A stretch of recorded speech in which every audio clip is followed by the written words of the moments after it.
เคนะครับก็ต้องขอกราบสวัสดีท่านผู้ชมทุกท่านกันด้วยนะครับผมวันนี้มาอยู่กับผมนายกับเกม Cat World 2นั่นเองน่าจะเป็นเกมไงไปดูกันเลยก็เป็นเหมือนคล้ายๆกับแมวกับหมาตีกันนะครับ ประมาณนั้นเลยตามกันไปเล่นกันดูเลยดีกว่าด่านแรกผมก็เล่นมาแล้วก็เกมนี้ก็เป็นเกมเก่าแก่เกมหนึ่งเลยก็ว่าได้เนาะโอเคเล่นดูเรามาเล่นกันเลยดีกว่าช่วงนี้ก็ไม่ได้มีเวลาอัพคลิปเลยครับเรียนอย่างเดียวไม่การบ้านเยอะชิบหายไอตัวเท่าแกะไอตัวที่ใส่หมวกเนี่ยอาจจะเป็นแบบตัวเก็บปลานะครับถ้าเรามีปลาเยอะมากเท่าไหร่เนี่ยเราก็สามารถเรียกพวกนี้ออกมาได้ซึ่งไอพวกนี้ก็จะออกมาสู้จะชนะได้ก็ต่อเมื่อเราตีฐานไอพวกนี้พังเนาะโอเคจึ๊บว่าเบาเสียงดังเดี๋ยวเสียงเกมมันดังเกินไปส่วนตรงนี้ก็จะเป็นฮีโร่หรือก็คือบอสเหมือนแบบบอสใหญ่อะไรประมาณนี้เนาะโอเค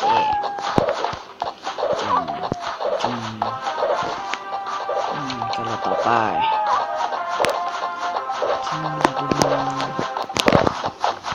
เรียกวอตเนอร์นี่บอสก็จะมีท่าไม่ตายอยู่ตรงนี้ด้วยที่กระพริบอยู่นี่นะครับซึ่งถ้าไม่ตายก็โหดอยู่ก็จะมีบอสแต่ละตัว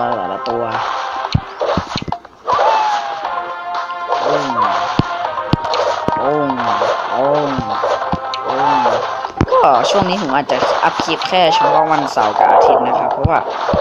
วันจันทร์ถึงศุกร์นี้ไม่ว่างเลยการบ้านนี่ผมหัวเลยครับแล้วช่วงนี้ก็ต้องเป็นสแตนด้วยไงเล่นหมดเลยไม่ตายกันผมจะพูดแต่นี้ก็ต้องกลับบ้านเช้าแล้วไงผมก็เลยตัดสินใจทำคลิปแค่วันเสาร์กับวันอาทิตย์เอาดีกว่าแล้วก็อัพลงเลยทำทีเดียวให้มันเยอะๆเลยเสาร์กับอาทิตย์เนี่ยยังเ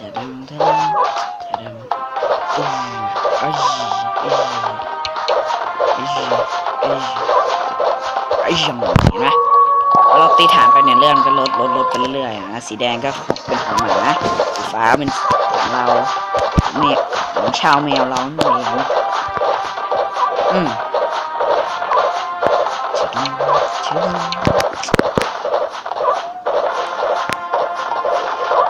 ก็รอให้มันตีผ่านทุกทางรอต่อไป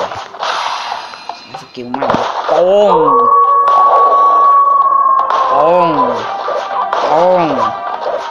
งหมดแล้วเหรอลุยมันเร็วเราจะตายหาแล้วจะได้3 ดาวนะที่มันหอนนี่คือมาแบบจะเพิ่มจำนวนเยอะขึ้นนะคือเหมือนแบบคือเป็นซอมบี้แหละนะ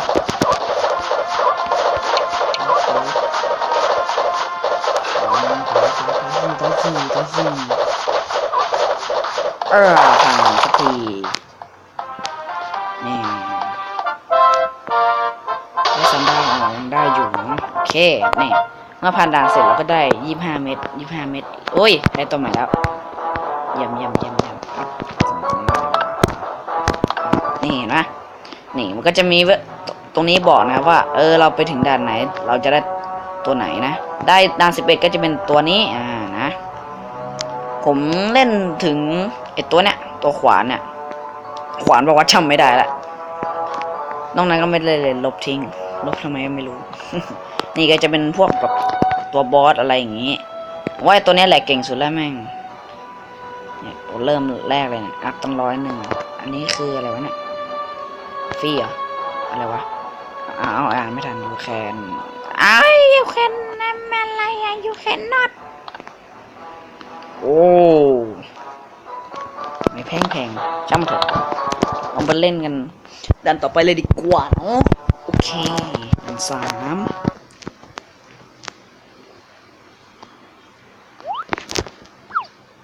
โจมาถึงเนี่ยให้ซื้อไอตัวที่ตกปลานี่ก่อนให้ครบเลยให้เต็มเลยไอมันจนแม็กแล้วอ่ะ ยังไม่ต้องรีบปล่อยตัวอะไรมาก็ปล่อยมันไปเรากดไปเรื่อยๆให้มันแม็กอย่างนี้เสร็จปุ๊บรอสักพักก่อนแล้วค่อยปล่อยทีเดียวเลยน่าจะมีภาค3นะผมว่าแต่ก็ไม่มีน่าเสียดาย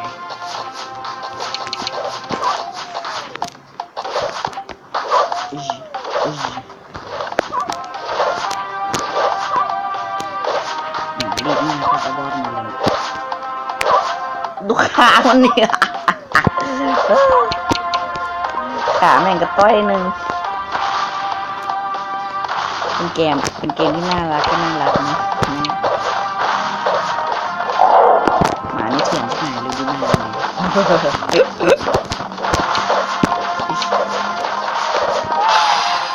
เยอะไปแล้วม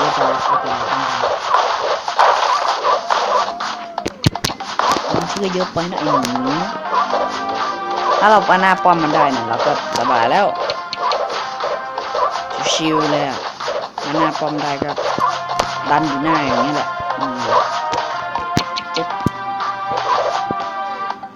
โถ่ดึงร้อนจังเลยไฟขึ้นหน้าบ้านแล้ว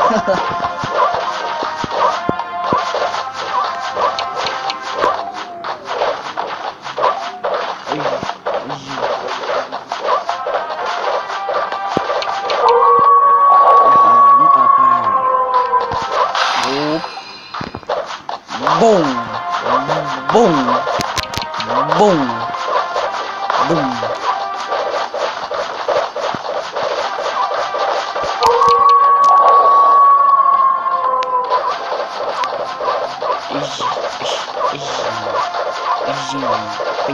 ไปยัง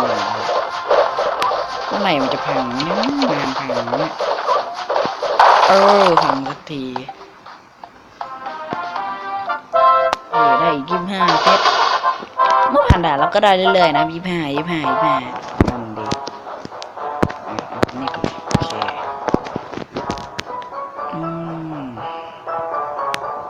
โอเคต่อไปดันซีเลย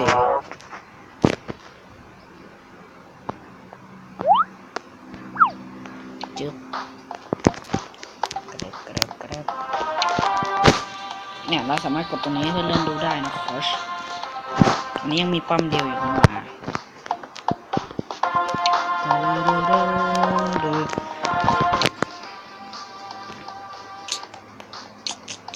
ตึ๊ดเต็มแล้วฝั่งเราน่าจะมีนี่มั้งเนี่ยน่าจะมีไอ้ป้อมปืนเขามั้ง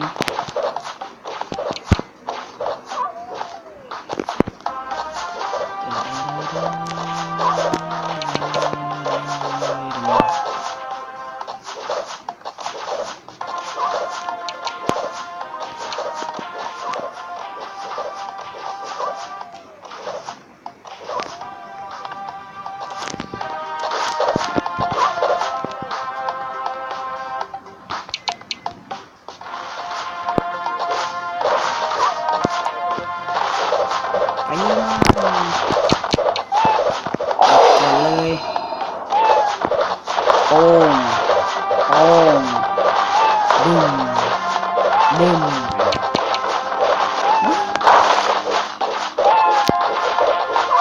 มันเยอะโดนดันแล้ว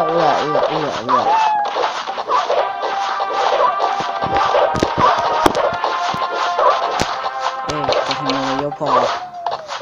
ยิงมัน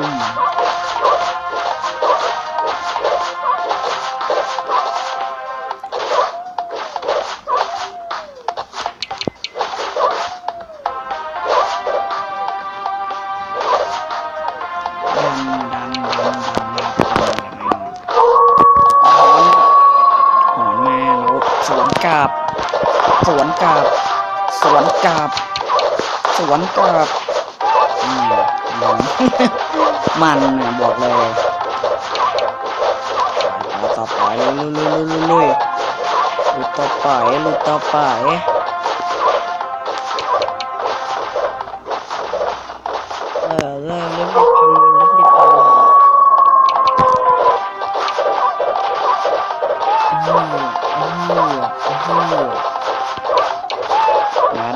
เท่ไปหน่อย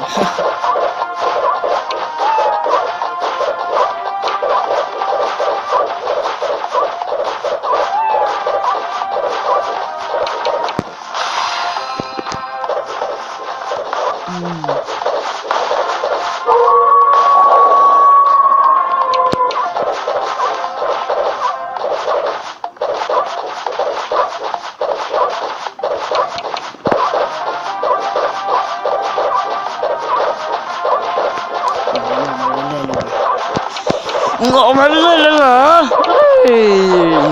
เขี้ยวทำสักทีแม่งแต่ดอ้าวโอ้ได้24เองมาดูเลยแวะไปต่อดีกว่าไปต่อกันเร็วรันโ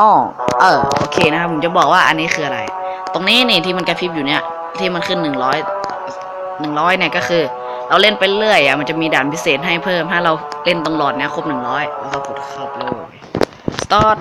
มันเหมือนจะให้เราเก็บพวกเนี้ยห้ามเก็บปลาหมึกกัดระเบิดถ้าระเบิดนี่เกมโอเวอร์เลยเนาะโอเค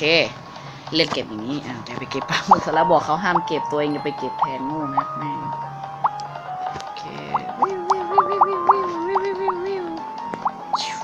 โอ้ยแหลกกระตุกเฉย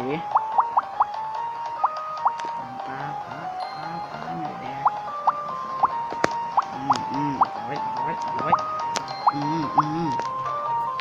เอาอยู่ไหนหมดระเบิดกองสกัดโอ้โหทำไมปลาหมึกเยอะอย่างนี้ไม่หลังระเบิดกับปลาหมึกเยอะจังว้าว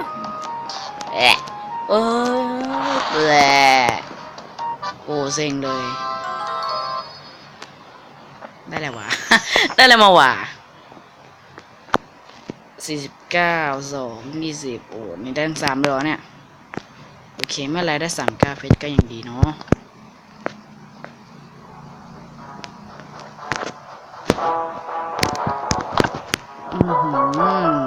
รถซื้อมาตัวละ100เลยเจ๊จะแพงไปแล้วนะเจ๊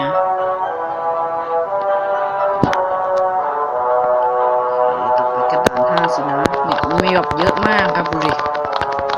ไปจนมาสีทองในด้าน100เนี่ยด้าน100นี่คงขี้แตกไปหาพอดีกว่าจะผ่านมาได้โอเคสำหรับคลิปนี้ก็ต้องจบกันไปเพียงเท่านี้นะครับผมเจอกันใหม่คลิปหน้าสวัสดีครับ